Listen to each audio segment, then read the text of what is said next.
Welcome to Trauma Recovery Anonymous, the podcast. My name is Richard and I am your host. As you all know, I'm a Christian recovery coach. But again, as you all know, there are many people who have been church hurt or who have any issues, concerns with God, or maybe God's been used as a weapon against them in some way to control or manipulate them. And they feel lost. There are those people who've been misdiagnosed with mental disorders, some 290 million adults, and some 120 million children. They can't go back to the person they were before. And they can't stay where they are, and they're looking for some other solution, whether it's spiritual or holistic, some other way of finding to deal with the past so they can get free of it.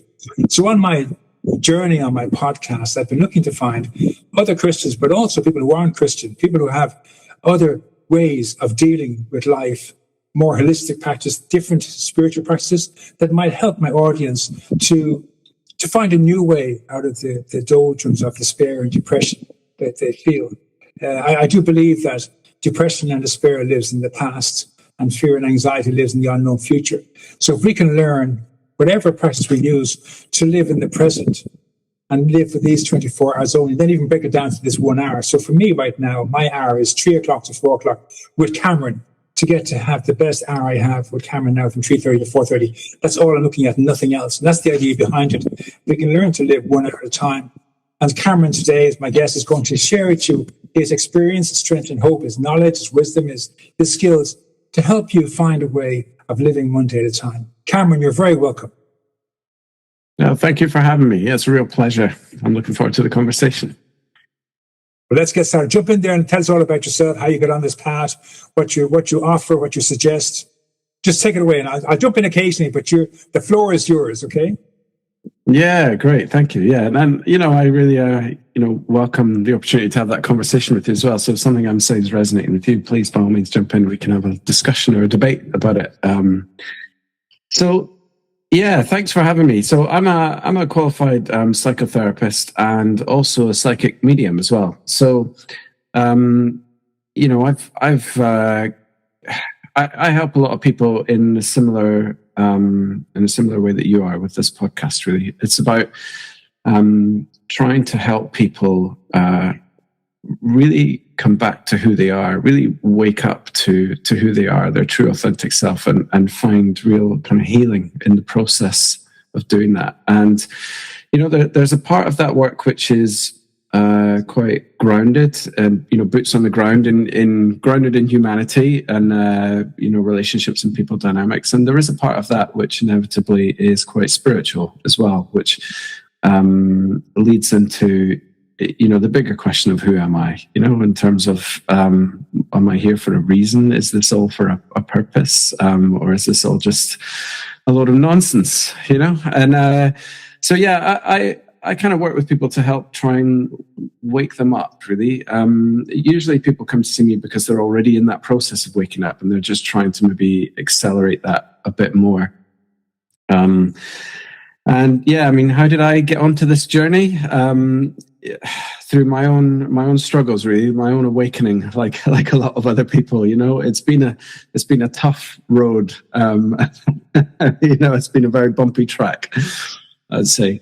I was born into a Catholic family. It was a family that was quite strict. There was quite a lot of rules growing up. There was a lot of right and wrong. There was a lot of kind of perfection mindset, and there was a real drive and strive, I would say, for achievement, being successful. I say in inverted commas, and I say it that way because success, as defined perhaps by societal standards, by Hollywood or something like that, mostly money and job titles and things like this. So, yeah, it was a tough upbringing. It was pushed quite hard, pushed into a lot of sports. I think there was one point during my upbringing I was doing sports, certainly every day, but quite often 2 or 3 times a day, different sports. It wasn't something I particularly enjoyed, and I certainly didn't enjoy being exhausted all of that time. And studies as well were pushed quite hard. There was quite a bit of pressure to get good grades at school. Thankful that, I did get good grades in the end, but did I have to work so hard? I'm not so sure that was entirely necessary. And, along that way, everything, I think everything happens for a reason, personally. And, when you look back, sometimes you don't understand the reason until you look back. And, as I look back on that time, I kind of can make a bit more sense of it. Hold on, let me just turn that off. Yeah, sorry. So yeah, when I look back, I think I can make a bit more sense of it, where what that was essentially doing was teaching me to ignore my body, ignore the signs in my body, ignore the signals that my body was sending me. My body was sending me signals of, you're exhausted, stop, have a rest, have a break. I'm sure you can relate, right? We've all been in times and situations where, we're just pushing it too hard and we're not listening. And, essentially what happened then is I kept running that course. As you do, your parents teach you a lot about how to behave in the modern world. And I took that and I went into science and technology, went into kind of space engineering, and ended up getting job roles in kind of aircraft manufacturing and manufacturing for space equipment. And all the while sort of pushing, taking what I'd always learned, ignoring the signs in my body and just striving for more. Fast forward a number of years and I went up through management. I got to an executive level in that kind of industry. And then I guess it wasn't all at once, but along the way, my body started failing me. I started getting sick. I started getting ill. I started getting terrible digestive issues, heartburn, upstairs, downstairs, you name it. And was on all kinds of medication. I think at the worst point, I was on about 10 different medications every day, trying to manage the symptoms, all the while still pushing. And eventually it did lead in, I would say, collapse, a total nervous breakdown, however you want to call it. But a real, I was in hospital with it, and it was a real moment of sort of, I could die, There was certainly moments where I'd life flash before my eyes, and I kind of thought, I need to do something different, It was quite frightening. Didn't know what to do differently. But it was at that point I started to reflect more. So I found meditation. Obviously, I'm skipping a bit here, but found meditation. And that started to allow some more space for my thoughts, space for what I wanted in life. I started to think about exactly that. What do I want to do in life? I'm not sure I'm happy doing what I'm doing. I didn't enjoy corporate culture. I didn't enjoy all the PowerPoint presentations, or the never-ending list of emails that have to be gone through, the churn, the daily grind. And that's when I thought, I took a moment to reflect on, I'd recommend this for people as well. I took a moment to reflect on, what were all the times in my life up to now, including being a child, where I really got lost in the moment. Where time really stopped, where I really felt like I was in my flow, really felt like I was enjoying myself. I don't know. Does anything come to your mind when you think back like that? Well, I have to say, I'm listening to what you're sharing, and there's things jumping out at me. Now, I wasn't thinking about were there times in my life when I had joy. You spoke earlier on about waking up. That was a beautiful concept. I've had spiritual awakenings, but I never had the idea of waking up not spiritually. Like I never put those pieces together that I could wake up not spiritually. It had to either be spiritual awakening or I was like, I was stuck in the groove. So that was really nice to hear. And then on top of that, our parents, God help them. I mean, I'm a parent now today, and I want the best for my kids. And my wife is fantastic at kind of driving my kids to do things, and striving to do. They get modeling gigs, and what they're doing, they're loving. But she wants the best for them, and she's kind of like the driving force in our home to drive forward. They're both in university. They're in their early 20s. They're doing what they want to do in university, but outside of that, both getting involved in all these different kind of outlets and modeling and performance and whatever, and they love it. So at least they're doing something that they like. But I think, in hindsight, my parents, my father's a retail business. And he got the 3 sons involved in the retail business. And the girls went off to college to do computer science and whatever. And us three brothers side by side, we're going to run the business and make it into a big empire and have stores all over Europe, the tyranny company, whatever. And of course, brothers fall out, and especially when they get girlfriends and wives, and the wives don't like you there. Before you know it, there's like anarchy. When my father died, we kind of fell apart. But in hindsight, my father strived to get us jobs that would give us good lives. Now, the fact that... Absolutely. Yeah, but the fact was that just we didn't fit into that group. My older brother stayed in the business. My older brother went off to start his own business. And I went from out of the retail business to become a trauma recovery coach. It's amazing the way when we find our own path, it could be completely different to our fathers. But that's not to knock our parents, because their parents wanted the best for us. And if I'd stayed in the business, it would have been a very, very lucrative life. Except, like you said, all that drudgery about emails and meetings and PowerPoints. Some people are born to that and they fit into it, that groove naturally. And they'll stay in that job till the end of their days, and they go home, they go to their graves happy that they stayed the course. But the people like yourself and myself, we just don't fit that. We just changed and we don't fit anymore. So I don't want to knock our parents and say they were bad parents who were trying to give us a good life, because that's what they were trying to do. But some of us don't fit that. Now, to come to your last point about if I had good moments, yeah, I like when I'm not under pressure.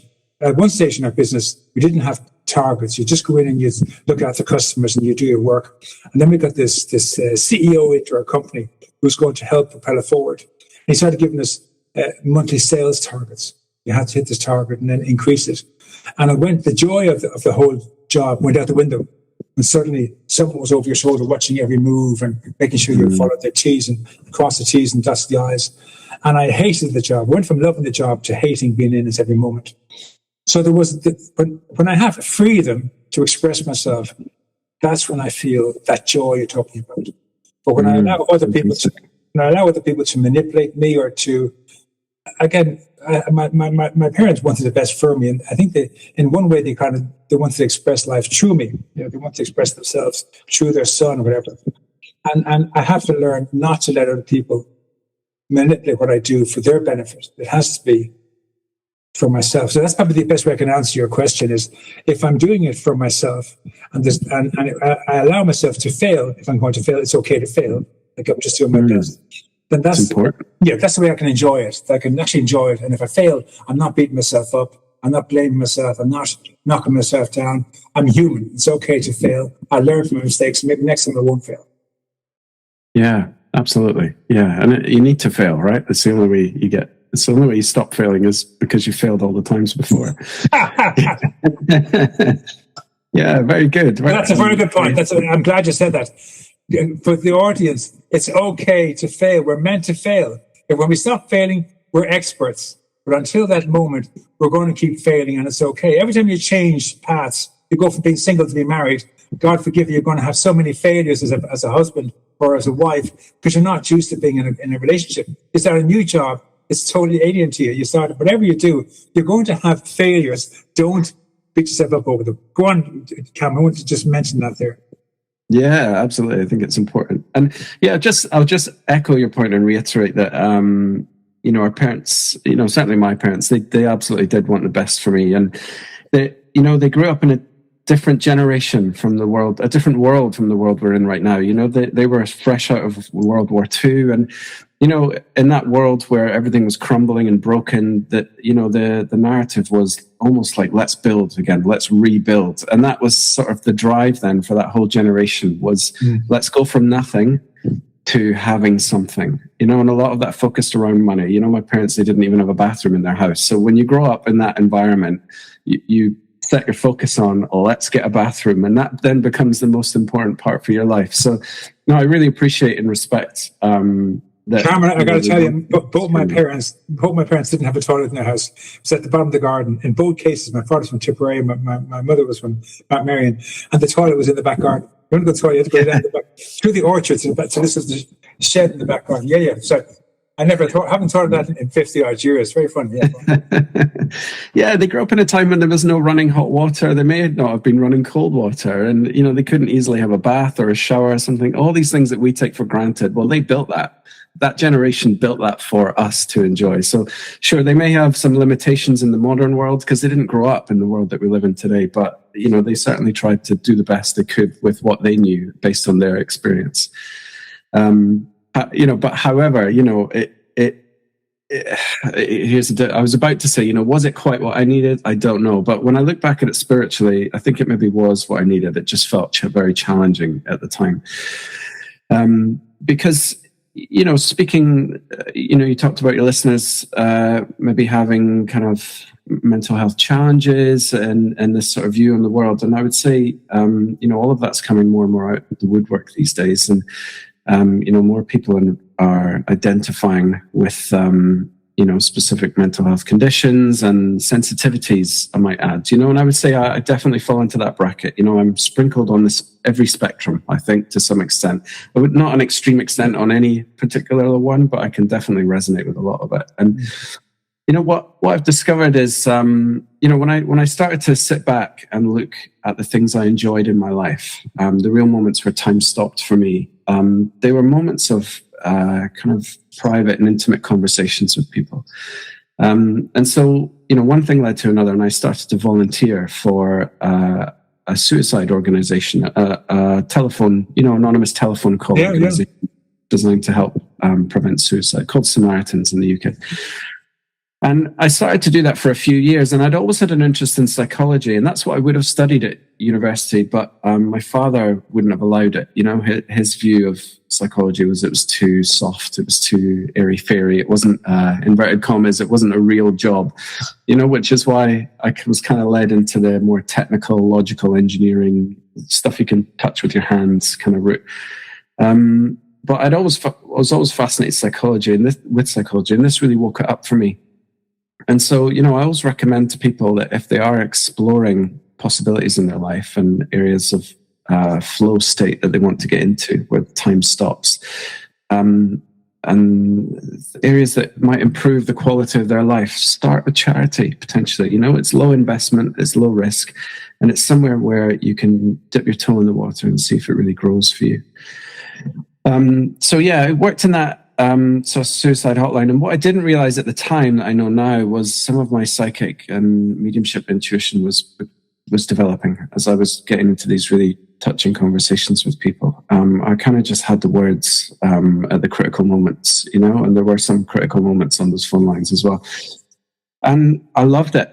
I just absolutely loved it. And I wanted to take it further, so then developed into psychotherapy and counselling, because I wanted to see how the story ends, really. These anonymous phone calls, they hang up the phone, you never get to find out a week later, a month later, hey, how's things going, just checking up on you.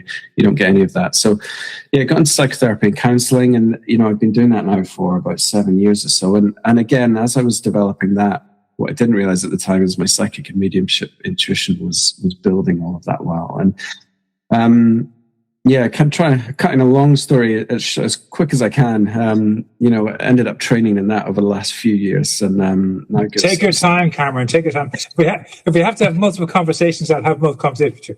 Take your time. Absolutely, happy to join you. But ended up developing those skills a few years ago, and now I give kind of psychic mediumship readings to people all over the world, including psychotherapy as well, and obviously the psychic mediumship for people who don't know, that's where you're kind of giving evidence that you're talking to loved people on the other side, who have passed. And by evidence, I mean specific evidence,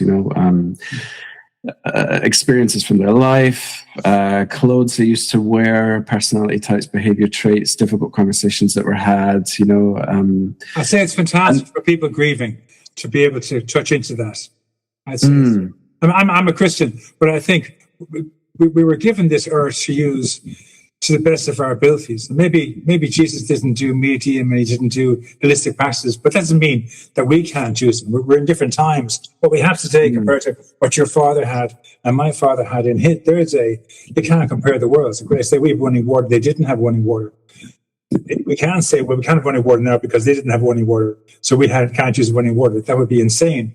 All these holistic practices, Jesus healed with the hands, and then we have acupuncture, EFT, Reiki. These are all healing with the hands. And again, so if you've been blessed with the ability to be a medium, that's a gift from God. Look at what anyone says. If you have it and you're able to help people grieve, that's something that you should embrace and celebrate. And I'm glad you sound like I'm not saying you're not celebrating it. You sound like you are. And it's really cool. I don't have it, but you have it. And it's a blessing you have. Mm. Well, yeah, and I would challenge you there a little bit. I think we can all do this. I don't think it is a special gift that are only for the select few. It just takes that, I guess, piecing my whole story together there, it just takes that listening to your body, slowing down, falling into your authentic self, listening to the signals that your body's giving you. Because, I find so much, there's an excellent book called The Body Keeps a Score. And essentially, they've done studies on this. And what they found is things we repress in our mental well-being, our emotional state, have a way of finding themselves in the body. They have a way of, and a really simple example for people to grasp is a tense jaw. We've all had that at one point, right? You wake up in the morning, you realize you've been clenching your jaw all night because you're anxious, because you're angry at something, or maybe you feel quite frightened or scared. And the body then because we're not expressing it or struggling to express it, then the body has to find an outlet for it. And it can do that by panging all of our different organs. And you get sore shoulders. A good one if you're carrying the weight of the world on your shoulders. Yeah. You can get sore shoulders. And it's really, I think, the opportunities there. I went for training with 20 people who had never done it before. And by the second week, we were all doing it. Every single one of us. I've seen that it's something everyone has access to. I think if you're focused on learning, if you're open to it, if you're closed to it, it's not going to happen. You have to be open to it. And I think that's the big thing. If you're open to it, So go ahead, Cameron. Thank you. Yeah. No, absolutely. I think I've lost my point now. Where was I? I apologize. You went off for a course with 20 people. And and by the end of it, everyone was able to do it. And what I've learned through that now is that you talked about Jesus in a way. What I've learned from talking to people. I've spoken to Jesus. He comes through for readings. Like through talking to people, you give messages to people, and some of these messages come with a higher wisdom. As I say, Jesus has shown up for some people in readings. He's got he's unmistakable. It's him. Like, it's not, sometimes you might get a grandmother or a grandfather and you can't really see them that clearly, and you're trying to give me some more information, but when Jesus turns up, you go quiet. There's a strong presence in the room. He's very humbling, I don't, when it comes to religion as well, I believe it doesn't really affect the readings too much. Spirit will show up with the messages that you need to hear in the time and the moment that you need to hear it. I have had messages like that, like mind-blowing ones that just shook me to the core. I never assumed that they were medium or anything like that. It was just a case of I'd be praying to God, I'd be meditating before I go to bed. In the middle of the night, I wake up with a kind of, oh my God, like that's what I need to do tomorrow, And it wasn't my plans. It wasn't my plans last night, but in the middle of the night, a voice told me to do X. And I do X, and it's like, it was so right doing X, but it came from somewhere other than myself. I went to bed that night, and that X wasn't in my mind in any way, shape, or form. But I did my prayer meditation. I went to bed, and in the middle of the night, about 3 a.m, I wake up in the start, and I'm kind of going, write that down so I won't forget it. So that kind of thing. Yeah, I do like that. Yeah, absolutely. I think it's important to go to bed with a notepad. This is when Spirit visit us. In our dreams. You may have even had it. So often somebody will say, "Oh, I dreamt about them last night, and it felt so real." Their past loved one, and that is them visiting in the dreams. When we go into that dream state, we drift off into the spiritual world a bit more. We get closer. There's a particular time. Is it 4 p.m. or something? From 4 to 6 or something? Is that the spiritual awakening time or something? Is it? I'm not sure. Yeah, I haven't heard that. Yeah, they say it's around 4 o'clock. Is that a 3 to 5, or it's 4 to 6? Is that around 4 o'clock is the time when you wake up? That is a very good time to manifest or to connect with the dead, or not. I don't want to say the dead, but the spirits. That kind of stuff. Yeah.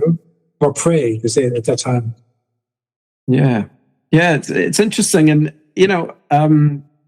I don't want to be, well, I guess for me as well, what's been really fascinating and interesting about this journey and about working with people is I was an atheist at one point. I grew up as a Catholic, and I find for me, it was the more punishing side of being Catholic, and I know the Catholic Church and helps millions of people across the world, and I'm not knocking it. But for me, again, I was a little bit sensitive, and there was a lot of rules about when I had to go. I had to go to church,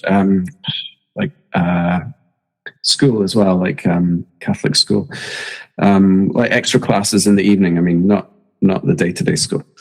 And and then getting into a science and engineering course with peers of that mindset, there was a lot of atheism in the people I was with. And, I did come to terms with the idea that actually I'll only believe it when I see it, actually that if I can't measure it, it doesn't exist. And I was open-minded, but until I could measure something, it didn't exist. So, I think that contributed to some of my my health issues ultimately as I look back. But I was an atheist for quite a number of years down that route. Just kind of I had that view of, well, if there was a God, why would all these terrible things happen to people in the world? And just it doesn't make sense. And so I think the interesting part of this, and where I struggled for about the first year, I would say, of my mediumship development, was just trying to believe it. I would do, even for a whole year, I would do readings and people would say, yeah, that sounds like my grandfather or something. And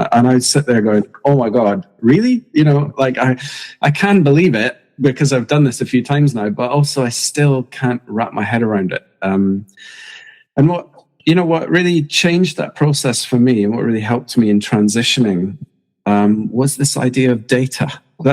This data prospect took me from atheism and a science-based approach to believing, because believing, and I'd say now knowing, is the path I found myself on was one of near-death experiences. If you're familiar, yeah. There's a lot of data out there on near-death experiences. There are tens and tens of thousands of people who have had them. And I started listening to podcasts at first. There are podcasts out there just dedicated to people giving their near-death experience stories. And, once you start listening to 5 people, 10 people, 100 people give their near-death experience story, and you realize that although they're all different to some extent, they're all quite similar to some extent as well. And you talk about people, they pass over, they meet their loved ones, they might go for a life review, they might reflect back on all the things they did in their life. And the data for me was really starting to mount up. And so that's where my curiosity deepened, and I thought, yeah, maybe there is something to this actually. And I guess something about being a therapist and good at maybe listening and being with people in conversation. You can tell when somebody's lying in a way, or I like to think I can. I get humbled every now and again, as we all do. But once you start hearing more and more people just telling their authentic story about what happened to them when they died, and then obviously they came back to life, you start to realize, I think there's a bit more to this than meets the eye. Again, it's just like a miracles. I mean, the numbers of miracles recorded, are thousands. You go into Google, there's records of miracles happening again and again. And it's not like changing water to wine or something, but there's actually I shared that in a previous podcast. There's a video, I don't know if it's still on YouTube, but it was this woman she's got cancer. She goes to see these 3 Christian doctors, and they stand over her body. They have a camera on her cancer, and their hands over her body. They're praying and doing kind of chanting over the cancer. And you can see the cancer on the screen of the TV getting smaller and smaller and smaller and smaller, because they're chanting and hands over and praying to heal this woman, that it goes from this big blob in her chest down to nothing. And they go on to do the CT scan or whatever, and this cancer is basically shrunk to nothing. All this stuff is possible. Now, for my audience, I'm trying to come at you with a completely different perspective. I want you to know that you can heal yourselves. It's not down to you waiting for somebody else to fix you. My whole goal of this podcast is to get people like Cameron on who can tell you that you can heal yourself if you change your attitude, your outlook, your perspective. If you can learn to use my last podcast, the lady said that words are energy. And whatever we focus on in our words, we're creating that energy in our body. So if we can learn to change our talk from I'm no good, everyone hates me, I've got depression, to I'm happy, joyous and free, and I'm in love, and I'm blah, blah. If we learn to use our language in a more healthy, loving way, we'll heal much faster than all the medication in the world. Back to you, Karen. Absolutely. Yeah, absolutely. I often say to people, if your best friend came to approach you with the exact stress that you're under, the exact situation that you're under, the exact, failure, right? We've talked about that you've just gone through. What would you say to them? And usually those words you would say to your friend are a lot kinder than the words you would say to yourself. And you have to start befriending yourself. You have to start showing yourself the same compassion and the same patience that you show other people. You can't hate yourself into a life you love. You can only love yourself into a life you love. And repeat that one more time, please. That's fantastic. You can't hate yourself. You can't hate yourself into a life you love. If you're spending all your time hating yourself, guess what you're going to end up with? A life that you hate, ultimately. And so it's easier said than done. It takes time and it takes practice, and talking to somebody, sometimes talking to a professional, can help with these things. There's a lot you can do with yourself, but it definitely starts with compassion. Try and imagine that you were your own best friend coming to talk to you. Hey, my partner's just left me. I feel like a real failure. I'm ashamed, and you might say to your friend, hey, buddy, it's all right. It was complicated. There was all these dynamics to it. There was a lot of things out of your control. You tried the best you could. Sure, I'm your friend, so I'm going to tell you, yeah, maybe there's a couple of things you need to work on. Maybe your temper or something like that. Maybe you could get some help there. But you're a good person. Your heart's in the right place. You mean well. You're trying your best. We're all just here to learn. That's the kind of love that can change your life. Cameron, have you heard of Michael Singer? He wrote a book called No, I haven't. He wrote a book called The Untethered Soul. And I have to tell you guys out there, read The Untethered Soul. It's the greatest gift you can give to yourself. A guy called Michael Singer, he's been on Oprah or whatever, but he says, what I want you to do is to get your hands on a dummy. The one of those dumb mannequins? Imagine you have a dummy, put it on the couch beside you, and imagine all the thoughts you normally have during the day about how much you hate life and you hate yourself. Give those voices to the dummy, and then imagine that dummy is you talking. And within 3 minutes, you get up and leave that couch, you go somewhere else. You wouldn't sit there and listen to someone berate themselves so much. If you can see your behavior, like you said, in somebody else, and you can see that behavior going on all the time, undermining yourself, berating yourself, finding every mistakes in everything you say and do, you'd be kind of thinking, get out of here. I don't want to be anywhere near you. But we're doing that to ourselves. When we get into, especially with depression, I had depression for a number of years. I got so suicidal and I got so full of self-hatred. And I pushed everybody away. I wanted someone to hug me and to hold me, but I wouldn't let them. I pushed them away because I didn't want anyone to get close to me. They had to see me suffering to know I had depression. And as much as I wanted to be held by my mom and my dad, at the same time, I couldn't let them hold me because I'd lose it. So we get in that very quagmire place of pushing people away when really we want to hold us.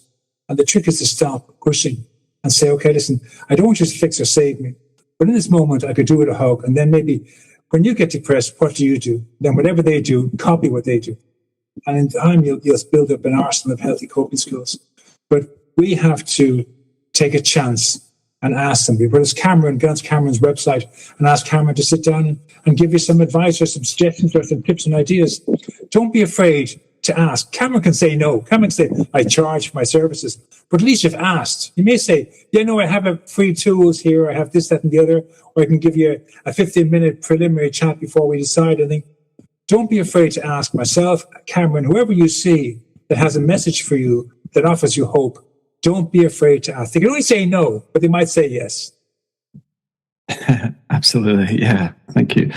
And, I think it's, you make a good point as well, thinking about your listeners where there's so much, I mentioned it before, there's so much sensitivity these days, I like to call it. It can come with bad connotations, that word sensitivity, but I think it's a gift. I think it's a real strength and a real quality.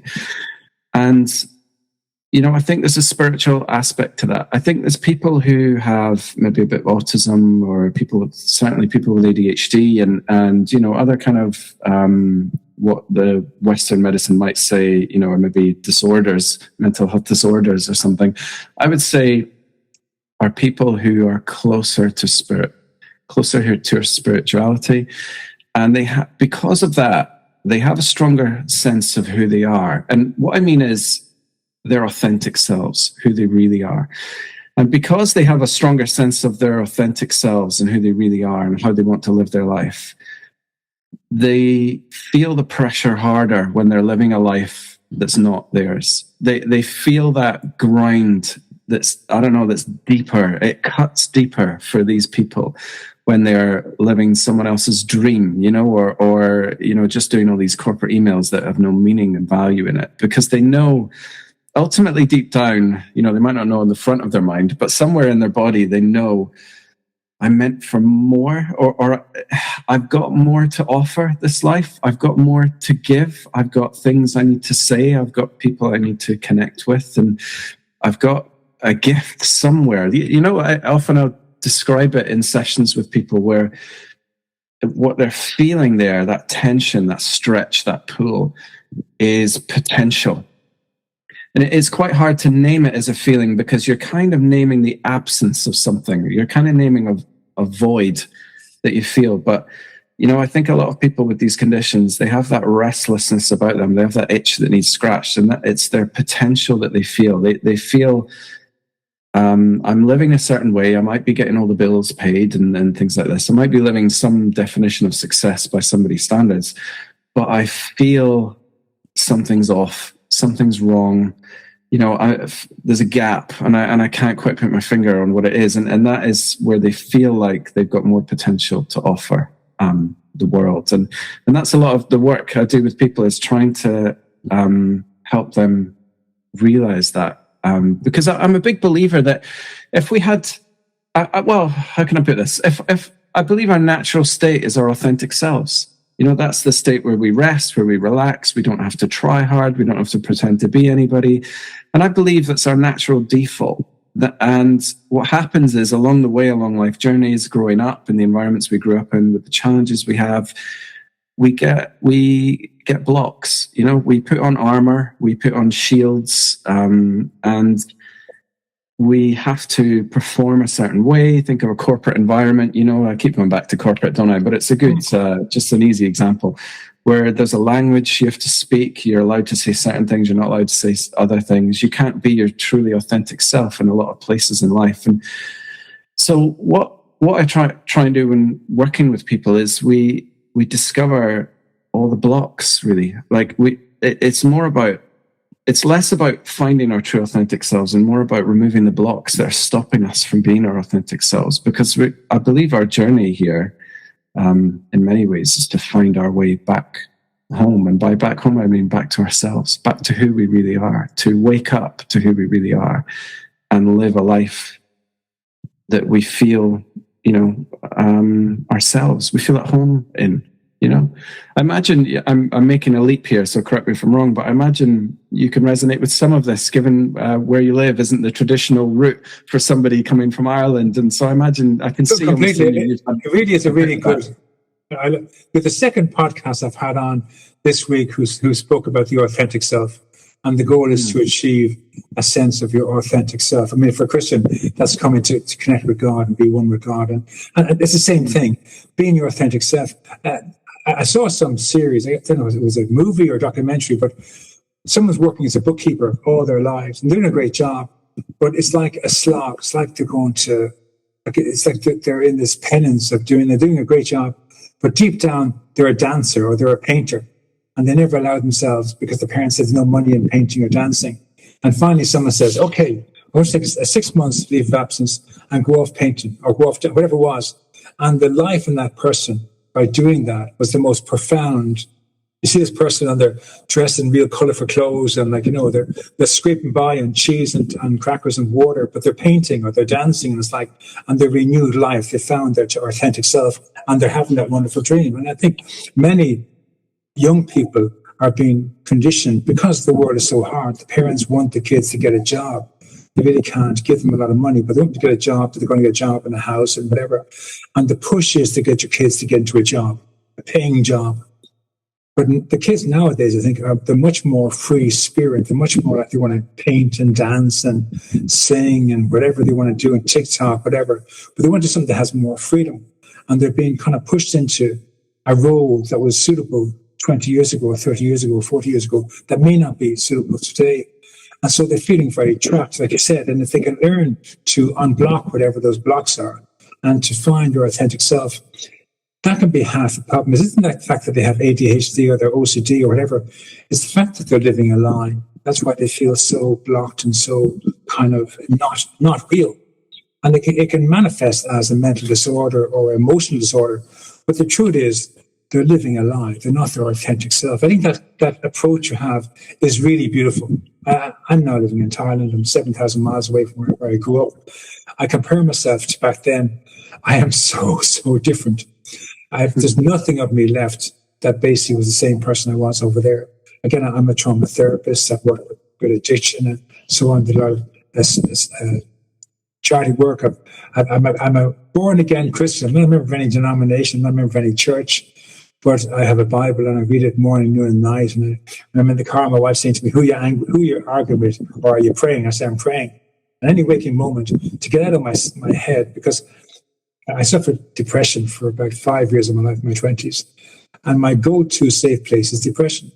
I go to victim in a split second. It doesn't take any time at all for me to go to depression, to go into victim. If it turns out you look at me sideways, Cameron, I'm thinking, Cameron hates me. I go to depression in a split second. Mm-hmm. So it takes hard work to not react to what the face Cameron's putting on him, or how he speaks to me, or what he says to me, not to take it personally. To know that Cameron's voicing his opinion, and I'm collateral damage. He's not attacking me. He's just, that kind of stuff. If we can learn that we're not the target, there's no target on our head. That if someone says something that offends us or hurts us, we're collateral damage. It wasn't about us. But if we can learn to be true to ourselves, and like you said, if maybe you can't become your authentic self, we can start breaking down those blocks. That is to get closer to the goal.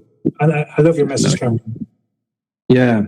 And, a lot of people obviously would think, well, that's all very well. I can't just go and be an artist. I've got a mortgage to pay. I've got, 6 kids at home with mouths to feed. And I've got to keep going in and doing all these emails that you're talking about all the time. And I guess, what I say to people in those situations is start small.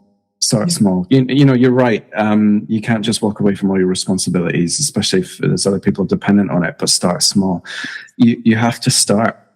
And, the momentum, it is frightening, right? Because you're stepping off the well-trodden path. You might be stepping away from a path that your parents have told you your entire life, or society's told you your entire life is the correct path. So that's frightening. You're moving away from the herd. Of course, that's naturally frightening. And that's another reason to start small, because you have to face your fears, really, don't you, a little bit at a time and in manageable chunks. And the momentum comes, the motivation comes from the excitement and the joy that you feel doing it. So it's double-edged. It's stepping away and into the fear a little bit. But then once you start, let's stick with the art, once you start painting, and you start to think, wow, yeah, this is great fun. And, I'm going to add a bit more blue and maybe a bit more a white and a blue there. And before you know it, I've got to tell you, just jump in very quickly. My aunt in her 60s and my father in his 70s, they both decided they'd take up painting. My father was terrible. He'd paint a house square, and a tree would be like a child's painting. I mean, he painted, but he knew his painting was shite. But he just painted because it was great relief from working all day long in a retail business. He'd paint, and he knew no one liked his paintings. They were if you looked at it, you'd think some 12-year-old child painted or something, or some 5-year-old painted. It really was pretty crap. But my aunt painted, and she was a natural. She never painted in her life, but she had this thing to paint. She painted the most fantastic watercolors and pastels. And the club they were in, the golf club, put on a show and put up the paintings. And of course, my father wouldn't put any of his paintings up. But my aunt Anne, she's dead now, she sold every one of her paintings. They sold it for about 70 quid each. Like this, she wasn't looking to sell them. She wasn't looking to make any money. She just was a show. And they said put a price on them, and she put a price of 70 quid. Like, that no one would buy them. She sold about 12 paintings in one night, and she had people that ordered. So she, from someone who hadn't painted all her life and never went painting, something in her told her to paint, and she became this. She was popping out paintings 200 quid a go, and now she's passed away. My father, God helped him, he did them until he died at 83. His paintings were shite, but his name that he painted them, but he found great enjoyment. So it doesn't matter how good or how bad you are. If you find something like painting or dancing works for you. For me, it's singing in the shower. I won't sing in public, but I sing in the shower. I sing my head off. I sing whatever. I make up my own words. But in the shower, if I sing, I feel glorious. I feel like whatever, one of these famous singers. I'm in the shower singing on my own. No one's listening. So yeah. Amazing. And that's an expression of your true, authentic self, and that's why it feels so good. If you imagine anyone, you can just make this up. Picture someone living their best life. They're living their authentic self, aren't they? They're doing naturally what feels comfortable to them in the zone. And I believe spirit as well. I get this in readings from spirits and guides all the time as well, where spirit are on our side. They're here to help. They're not against us, and they leave breadcrumbs. They know what's in our best interests, and they know what will make us happy and why we're here and all those good things as well. And the trail of breadcrumbs, the clue, the compass to guide you towards that life you're dreaming of is excitement. It is happiness. It is joy. So this idea that, I can imagine it because I've been there. Well, I've got to pay the bills and I've got all these emails to do. How is painting a few pictures going to change anything? That's where you're missing the point. You have to just do it because you love doing it. And then by doing that, you allow spirits and all kinds of things to start helping you manifest the dream life that you want. Much like your, was it your auntie? Yeah, my auntie. Yeah.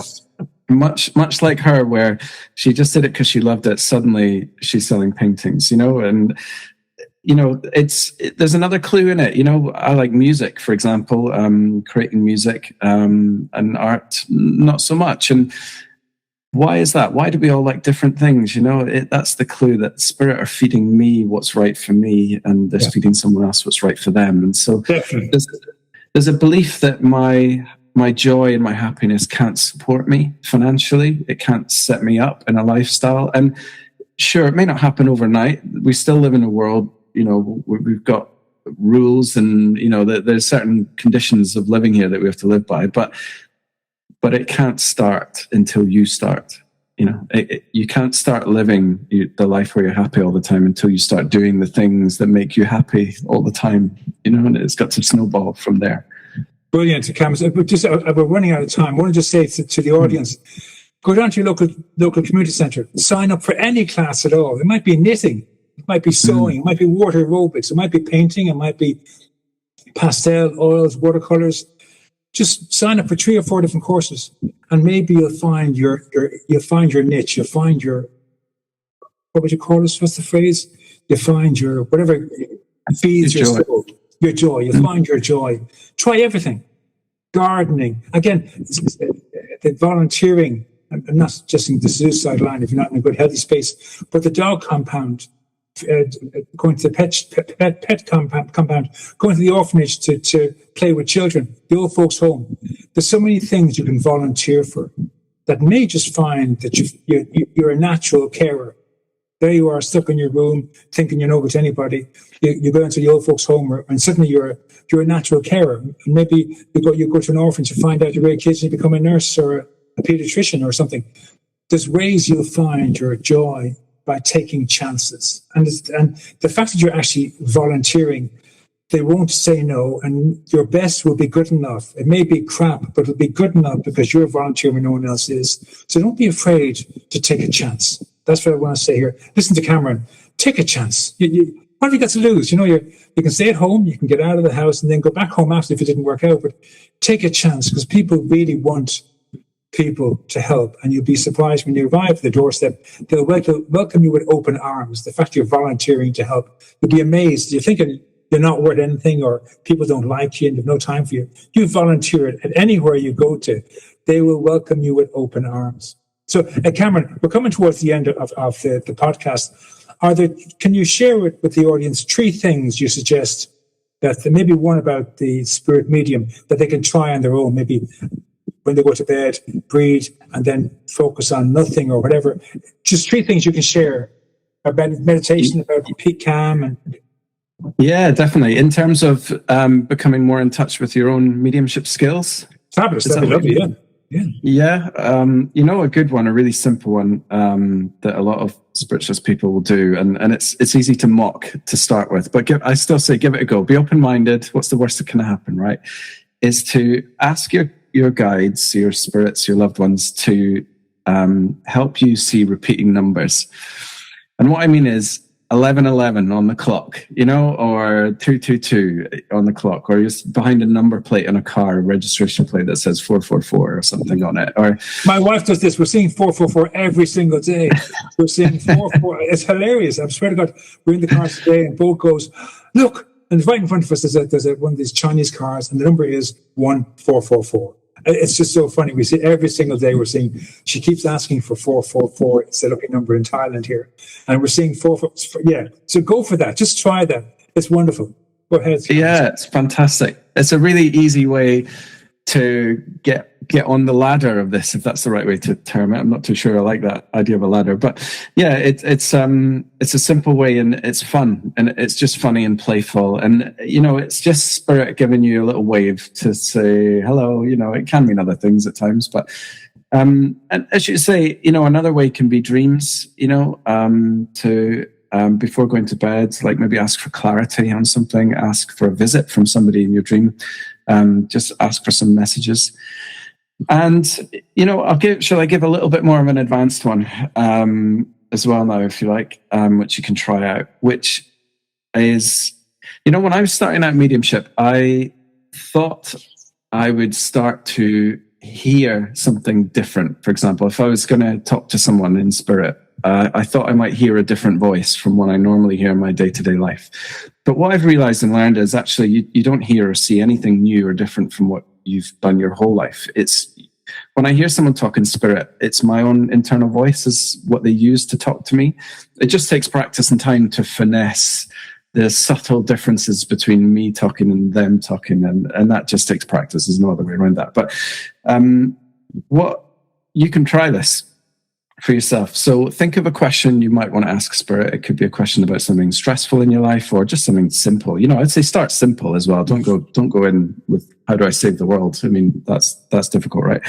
But just start with something simple. Think about your question. What am I going to ask? Formulate it in your mind. Practice saying it a few times. And then go to a quiet space. Take a few deep breaths. And as you go to ask that question in your mind out to spirit, the moment you start to say the first word, like what, you'll hear with your own mind, you'll hear the response, yes or no, or something in your mind. You'll just have this sense of knowing, like you won't even get to the end of the question. It'll be right there at the start of the question. And that can work really well because it really focuses your mind on broadcasting and when you're focused on broadcasting the message, spirit can slip in the receiving transmission in the message. That's fantastic. The Christian idea is that you have a pen and paper, and when you do the question, you're going to get maybe 20 or 30 voices back. Write them all down. All the answers you get back, write them all down. And then you basically cross out the ones that you know are coming from you, the ones that are beating yourself up. You know the ones, what I'm talking about. So you do this for maybe half an hour, and you'll get about maybe 60 different thoughts that come in. And then the one that stands out, that's the spirit. So, fantastic. So that's the Christian way of doing it, and it really is fantastic. One other thing I'll say to you is a dream, and the difference between a dream and a nightmare is what you invite into your space. So if you're doing this practice, don't invite in the voices in your head that put you down, because then it turns into a nightmare. If you lay there and you're letting the voice come in saying, you're no good, you can't do it, this is a load of baloney, you'll go to a dark place and you'll just stop. So before you start, just say, okay, voices in my head, get a feck off for the next half an hour. You're not welcome here. I'm going to do Cameron's work. I'm going to sit here and listen to the spirits. And if you make that declaration out louder in your mind, the voices will leave for half an hour. I swear to God, they'll leave for half an hour. You'll be shocked. You'll have peace of mind. And then go into that practice that Cameron suggested. Ask your question, lay still, and you'll get your answer. Cameron, I hope you don't mind me just throwing those two little things in there. No, it's great. It's great. Could even maybe take the dream one just an edge further and ask your spirits as well. Ask your spirits to make sure they don't, those voices don't interfere. Quite often I'll get in readings that, we all have free will. All of us have free will. It's one of the most highly respected rules of this experience on no matter what side of the fence you're on, life or death. And so spirit, they can help us to a point, but they can't interfere. And it's just a rule. And if we want to suffer, they will have to sit back and let us suffer because it's our experience and we're in charge and we get to own it. But as soon as we ask for help, all of that breaks down. They want to help. They're dying to help. They're itching to help. No pun intended there. And as soon as we ask for help, just watch your world change, really. They can swoop in. Cameron, thank you. Before we finish, can you list your social media, your website? Just before, now I'll add it all to the podcast when it's uploaded. But just for now, can you verbally say what your website is, how people can contact you, Facebook, etc.? Yeah, absolutely. If anybody wanted to contact me about maybe doing some deep sort of psychotherapy work, some psychology work, or mediumship readings from beyond as well, talking to past loved ones, healing messages from guides, or kind of body healing, they can contact me on my socials, which is at Cameron Psychic Medium on Facebook and Instagram. Website's currently under construction. So yeah, if you want to contact me, that's the best method. At Cameron Psychic Medium. At Cameron Psychic Medium. At Cameron at Psychic Medium. Okay, thank you very much. No, not quite. At Cameron Psychic Medium. That's it. Okay. At Cameron Psychic Medium. My apologies, guys. Okay. Cameron, thank you very much. Those who came along tonight, thank you all very much. And we'll speak to you again.